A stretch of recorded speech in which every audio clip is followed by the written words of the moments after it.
Praise the Lord.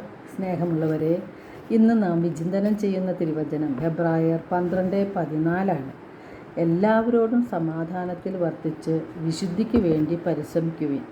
വിശുദ്ധി കൂടാതെ ആർക്കും കർത്താവിനെ ദർശിക്കുവാൻ സാധിക്കുകയില്ല. വിശുദ്ധ പൗലോസ്ലീഹ നാം ഓരോരുത്തരോടും ആയിട്ട് പറയുകയാണ്, വിശുദ്ധിക്ക് വേണ്ടി പരിശ്രമിക്കുവിൻ.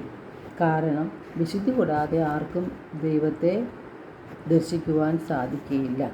യേശുവിൻ്റെ രണ്ടാമത്തെ ആഗമനത്തെ പ്രതീക്ഷയോടെ കാത്തിരിക്കുന്ന ദൈവമക്കളായ നമുക്ക് പലവിധത്തിലുള്ള ഉത്കണ്ഠകളും ആകുലതകളും ദുഃഖങ്ങളും ദുരിതങ്ങളുമുണ്ട്. അതുകൊണ്ട് തന്നെ നാം അസ്വസ്ഥരാണ്. ഇത് മനസ്സിലാക്കുന്ന നമ്മുടെ ഹൃദയം കാണുന്ന കർത്താവ് നമ്മെ ആശ്വസിപ്പിക്കുകയാണ്. നിങ്ങളുടെ ഹൃദയം അസ്വസ്ഥമാകേണ്ട. യോഹന്നാൻ 14 അധ്യായത്തിൽ അത് പറയുന്നുണ്ട്. നിങ്ങളുടെ ഹൃദയം അസ്വസ്ഥമാകേണ്ട, ദൈവത്തിൽ വിശ്വസിക്കുവിൻ, എന്നിലും വിശ്വസിക്കുവിൻ. എൻ്റെ പിതാവിൻ്റെ ഭവനത്തിൽ അനേകം വാസസ്ഥലങ്ങളുണ്ട്. ഇല്ലായിരുന്നെങ്കിൽ ഞാൻ നിങ്ങളോട് സ്ഥലമൊരുക്കാൻ പോകുന്നു എന്ന് പറയുമായിരുന്നോ? ഞാൻ പോയി നിങ്ങൾക്ക് സ്ഥലമൊരുക്കി കഴിയുമ്പോൾ ഞാൻ ആയിരിക്കുന്നിടത്ത് നിങ്ങളും ആയിരിക്കേണ്ടതിന് ഞാൻ വീണ്ടും വന്ന് നിങ്ങളെയും കൂട്ടിക്കൊണ്ട് പോകും. അപ്പോൾ യേശുവിൻ്റെ രണ്ടാമത്തെ ആഗമനം നമ്മെ കൂട്ടിക്കൊണ്ട് പിതാവിൻ്റെ ഭവനത്തിൽ സ്വർഗത്തിൽ എത്തിച്ചേരുന്നതിന് വേണ്ടിയാണ്, കൊണ്ടുപോകുന്നതിന് വേണ്ടിയാണ്. അപ്പോൾ നമുക്ക് വിശുദ്ധി ഉണ്ടെങ്കിൽ മാത്രമേ ദൈവത്തെ കാണാനോ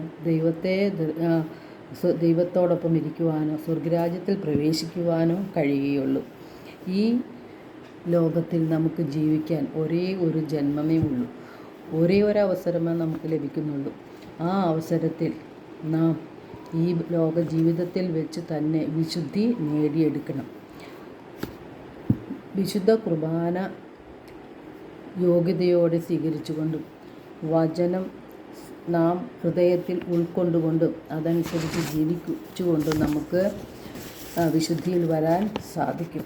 നമ്മുടെ പൗരത്വം സ്വർഗത്തിലാണെന്നും വിശുദ്ധി കൂടാതെ ആരും സ്വർഗരാജ്യത്തിൽ പ്രവേശിക്കുകയില്ല എന്നുമുള്ള സത്യം നാം അറിഞ്ഞിരിക്കണം. ദൈവത്തെ കാണുക എന്ന ലക്ഷ്യം വെച്ചുകൊണ്ട് നാം ജീവിക്കണം. യേശുവിനെ മുന്നിൽ കണ്ടുകൊണ്ട് വേണം നാം ഈ ലോക ജീവിതം ഓടിത്തീർക്കുവാനായിട്ട്. യേശുവിൻ്റെ കുരിശിലേക്ക് നോക്കി നാം ധ്യാനിക്കണം. യേശു എനിക്ക് വേണ്ടി മരിച്ചു എന്ന ചിന്ത നമ്മുടെ ജീവിതത്തിൽ, അനുദിന ജീവിതത്തിൽ നമുക്കുണ്ടായിരിക്കണം. നമ്മുടെ ജീവിതത്തിലേക്ക് കടന്നു നോക്കുമ്പോൾ നമ്മുടെ ലക്ഷ്യം ഈ ലോകത്തിൻ്റെ നേട്ടങ്ങൾ സ്വന്തമാക്കുന്നതിന് വേണ്ടിയാണ്. ലൗകികതയിൽ നിന്നും മാറിയാൽ മാത്രമേ നമുക്ക് വിശുദ്ധിയിൽ വരുവാൻ സാധിക്കുകയുള്ളൂ. നാം ലോകത്തിൻ്റെ പിന്നാലെ പാഞ്ഞു പോവുകയാണ്. സമ്പത്തും സുഖസൗകര്യങ്ങളും ആർഭാട ജീവിതവും ജഡിക സുഖങ്ങളുമെല്ലാം നമുക്ക് വേണം. അതിനു വേണ്ടി നാം ഓടുകയാണ്. ജീവിതം ഒന്നല്ലേ ഉള്ളൂ, അത് ആസ്വദിക്കണം എന്നുള്ള ചിന്തയാണ് പലരിലും മുന്നിട്ട് നിൽക്കുന്നത്. ഇതെല്ലാം നമ്മുടെ വളർച്ചയാണെന്നും നമ്മുടെ നേട്ടങ്ങളാണെന്നും ഒക്കെ നാം കരുതി വയ്ക്കുന്നു. പക്ഷേ ഇതെല്ലാം നശ്വരങ്ങളാണ്. നാം ഈ ഭൂമിയിലേക്ക് വന്നപ്പോൾ ഒന്നും കൊണ്ടുവന്നില്ല. നമുക്ക് ഇവിടെ നിന്ന് പോകുമ്പോഴും ഒന്നും കൊണ്ടുപോകാനും സാധിക്കുകയില്ല.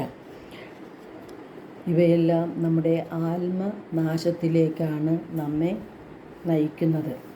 ഇവയ്ക്കൊന്നും നമ്മുടെ ആത്മാവിനെ രക്ഷിക്കാൻ കഴിയുന്നില്ല. നാം വളരുമ്പോൾ യേശു ചെറുതായി പോവുകയാണ് ചെയ്യുന്നത്. നമ്മിൽ പലർക്കും ലോകത്തോടുള്ള ആകർഷണം, മോഹങ്ങൾ, ജഡിക താല്പര്യങ്ങൾ എല്ലാം വളരെ കൂടുതലാണ്. ദൈവത്താൽ നാം ആകർഷിക്കപ്പെടുന്നില്ല. അതുകൊണ്ടാണ് ആത്മീയ കാര്യങ്ങളിൽ നമുക്ക് താല്പര്യം ജനിക്കാത്തത്. റോമ 8:8 വിശുദ്ധ പൗലോസ്ലീഹ പറയുന്നു, ജഡിക പ്രവണതകൾ അനുസരിച്ച് ജീവിക്കുന്നവർക്ക് ദൈവത്തെ പ്രസാദിപ്പിക്കുക സാധ്യമല്ല. ജഡിക താല്പര്യങ്ങളിൽ മുഴുകിയിരിക്കുന്ന മനസ്സ് ദൈവത്തിൻ്റെ ശത്രുവാണ്. ജഡികമായി ജീവിക്കുന്നവർ ജഡിക കാര്യങ്ങളിൽ മനസ്സ് വയ്ക്കുന്നു. ആത്മീയമായി താല്പര്യമുള്ളവർ ആത്മീയ കാര്യങ്ങളിലാണ് മനസ്സ് വയ്ക്കുന്നത്. ആത്മീയ കാര്യങ്ങളിൽ നാം മനസ്സ് വയ്ക്കുമ്പോൾ അത് നമ്മുടെ ആത്മരക്ഷയിലേക്ക് നയിക്കും. ജഡിക കാര്യങ്ങളിൽ മനസ്സ് വയ്ക്കുമ്പോൾ നമ്മുടെ ആത്മനാശത്തിലേക്കാണ് നമ്മെ നയിക്കുന്നത്. നാം യേശുവിൻ്റെ കുരിശിലേക്ക് നോക്കിയാൽ യേശു നമുക്ക് വേണ്ടി കഠിനമായ പീഡകൾ സഹിച്ച് കുരിശിൽ ജീവൻ ബലിയർപ്പിച്ചു. യേശുവിലേക്ക് നോക്കിയാൽ നാം ആത്മീയ മനുഷ്യരായി ജീവിക്കും. യഥാർത്ഥത്തിലുള്ള മാനസാന്തരം നമുക്കുണ്ടാകും. ഒരു പുതിയ ജനനം നമ്മിൽ നടക്കും. യേശുവിൽ ഒരു പുതിയ സൃഷ്ടിയായി നാം മാറുകയും ചെയ്യും. യോഗ്യതയോടെ വിശുദ്ധ കുർബാന സ്വീകരിക്കുകയും വിശുദ്ധ വചനങ്ങൾ, ദൈവത്തിൻ്റെ വചനങ്ങൾ ഭക്ഷിക്കുകയും ചെയ്താൽ നമ്മുടെ ഹൃദയത്തിൽ വിശുദ്ധീകരണം നടക്കും. എല്ലാവർക്കും ഒരു നല്ല ദിനം ആശംസിക്കുന്നു. ദൈവം നമ്മെ ഓരോരുത്തരെയും സമൃദ്ധമായി അനുഗ്രഹിക്കട്ടെ.